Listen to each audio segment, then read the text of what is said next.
예, 저희가 준비한 5위인데요. 그 전에 이 얘기부터 짧게 만나보겠습니다. 국민의힘 김은혜 경기도지사 후보는 잠을 안 자는 이른바 무박 5일 유세를 시작했고요. 오늘 서울 강남역에서 오세훈 후보와 합동 유세를 벌였습니다. 눈물을 흘린 사연이 있다는데요. 화면부터 한번 만나볼까요?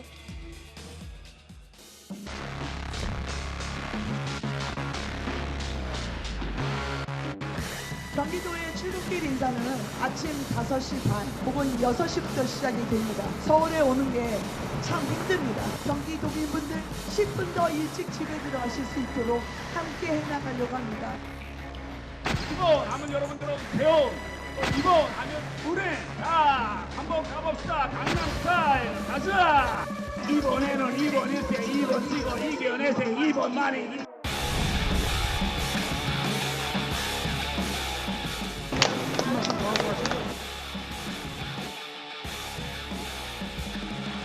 울컥하신 것 같아요.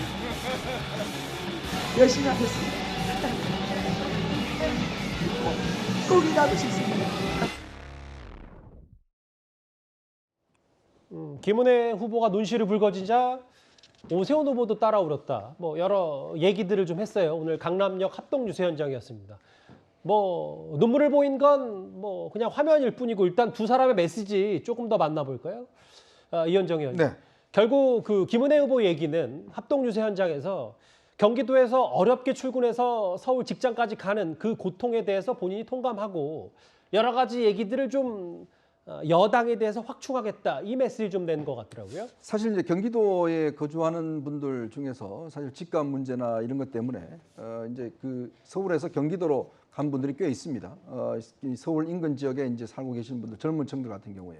근데 그런 분들이 가장 큰 고민이 바로 출퇴근 문제죠.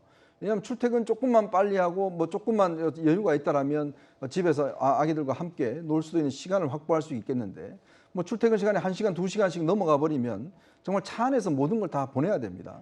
이제 그런 문제가 있기 때문에 실제 그 예전에도 보면 이 남태령 사당역 가면 거기서 이제 경기도에서 넘어와서 서울로 진입하는 곳이거든요. 거기에 이 버스 정류장 이 문제를 어떻게 하냐 놓고 당시에 박원순 시장하고 경기도지사하고 여러 가지 서로 떠넘기는 게 많았어요.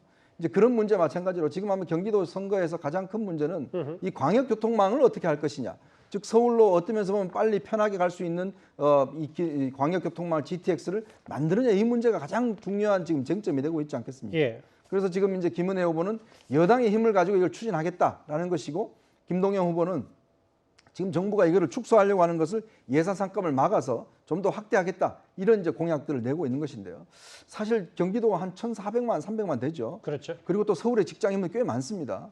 그렇기 때문에 이번 선거도 마찬가지로 결국 그 민심을 잡는 게 결국 승리를 잡을 수 있다는 것 때문에 이 문제가 상당히 쟁점이 되고 있는 것 같습니다. 예산 삭감하려는 윤석열 정부의 개탄을 금할 수 없다. 김동연 후보는 이렇게 맞받아쳤는데 김은혜 후보는 오늘 강남역 합동 유세를 했고요. 반면 김동연 후보는 2박 3일 동안 경기 31개 시군을 모두 찾기로 했습니다. 그리고 김동연 후보 이 인물과 합동 유세를 펼쳤습니다. 우리가 이번 남양주 시장 선거에서 이기지 못한다면, 경기도 선거에서 이기지 못한다면 윤석열 정부의 오만과 독주는 더욱더 속도를 더할 것이며 검찰공화국으로 가는 것이 불보듯 뻔할 것입니다. 김동연이 이깁니다. 경기도 도민들이, 남양주 시민들이 김동연 후보를 지지하기 때문에 김동연 후보가 이깁니다. 김동연 그리고 최민희도 이깁니다. 재민이 여러분이 홍보 전사가 되어 남양주 곳곳을 누벼서 여기서 김동연 바람을 일으켜서 김동연을 압도적으로 당선시킵시다. 그런데 지금 방금 등장한 최민희 후보를요. 문재인 정부의 법무부 장관들이 공개 지지하고 나섰습니다.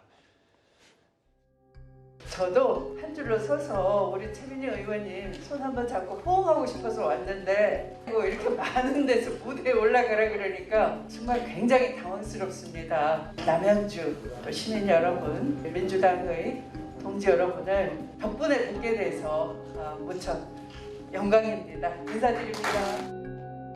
저는 애초 조국 전 장관이 대한민국의 초엘리트라고 생각하고 있었습니다. 그 초엘리트들 사이에 어떤 그 인간관계, 그 아이들이 어렸을 때부터 맺은 인간관계 등으로 그런 일반 서민이 갖지 못한 어떤 관계들 속에서 뭔가 그게 불법적이진 않지만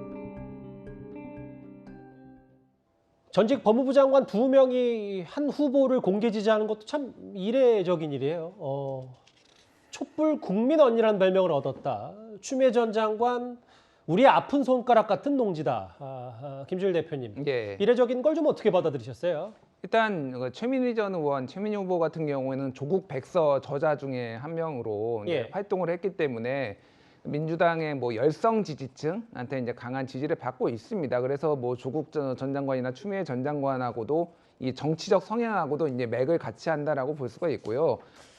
이제 공개적 지지가 도움이 될지 안 될지는 투표 결과로 나오겠죠. 지금 현재까지는 지금 뭐 여론조사를 보면은 조금 뭐 이제 경합 중에서 열세로 나오는 경우 여론조사가 좀 더 많더라고요. 그런데 이제 뭐 투표로 날 것 같습니다. 그래서 뭐 예. 저 두 분이 그 조국 추미애 장관이 지지 선언을 한 거는 이상한 건 아닌 것 같습니다. 예. 왜냐하면 뭐 조국 사태 때 굉장히 뭐 최민희 전 의원이 굉장히 뭐 열성적으로 이렇게 예. 조국 전 장관에 옹호를 했기 때문에 뭐 결과가 이제 보여주겠죠. 잠시만요. 자연스럽게 여론조사 얘기를 하나 언급하셔서 저희 제작진이 좀 불이 나게 준비해야 될 것 같은데 남양주시 지금 주광덕 후보 대 최민희 후보 관련 여론조사가 준비돼 있다면 저희가 방송 말미 전까지라도 한번 알려드리도록 하겠습니다. 돌이켜보면 조국 전 장관은 최민희 후보와 상대하는 주광덕 후보와 악연이 있습니다. 과거하면 저희가 하나 준비를 했습니다.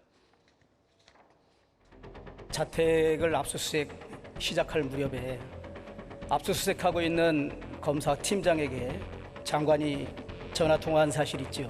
네, 있습니다. 왜 통화하셨습니까? 제 처가 놀라서 연락이 왔습니다. 압수수색 당했다고요. 그래서 지금 상태가 좀 안 좋으니까 좀 차분히 해달라고 부탁드렸습니다.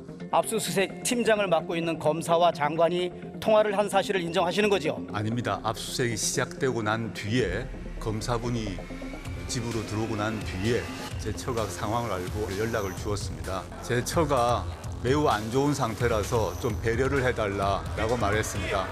저는 지금 깜짝 놀래고 있습니다. 방금 이태규 의원 질의에 저와 제 가족에 대한 검찰 수사에 개입하거나 보고를 받지 않겠다고 약속했고 약속을 지켜왔다. 예. 방금 이거 거짓말하는 겁니다. 이게 사실 좀 얄궂은 인연인 게 조국 전 장관이 지금 공개 지지하는 최민희 후보 상대가 또 앞서 지금 화면에 봤던 네. 대정부 때 맞붙었던 바로 국민의힘의 주광덕 후보잖아요. 네. 이번 남양주시장 선거는요. 한마디로 말해서 조국 대전이다. 이렇게 정리하면 될 것 같습니다. 조국 대전이요. 네. 지금 보고 계신 주광덕 전 의원, 그 국민의힘 주광덕 후보 같은 경우에는 2019년 가을부터의 조국 사태 수사 때 가장 국회 법사위에서 날카롭게 질의를 했습니다. 그리고 조국 전 장관의 위선과 내로남불을 정확하게 짚어냈고요. 또 그 조민 씨, 조국 전 장관의 딸의 생활기록부를 공개를 했지 않습니까? 근데 이 생활기록부에 대해서 지금 그 출처 문제에 대해서는 불법성이 없다라고 판단이 됐어요. 예. 그렇기 때문에 조국 전 장관 같은 경우에는 주광덕 후보가 눈엣가시처럼 느껴질 겁니다.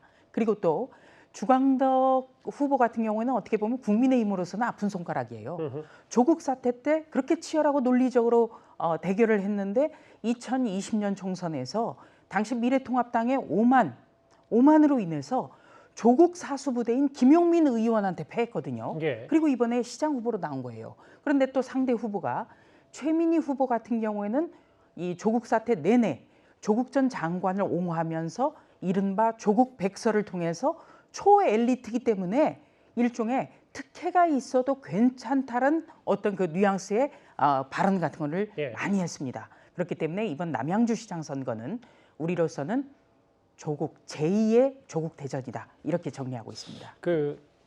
복대 의원님, 조수진 의원이 조국 대전이라는 표현을 쓰셨는데 만약 그 수식어가 맞다면 예를 들어 뭐 그렇게 보이기도 하고 이게 그러면 남양주 시장 선거가 뭔가 조국 대전이 되면 민주당에게 불리한 흐름은 아닌지 어떻게 좀 판단하십니까?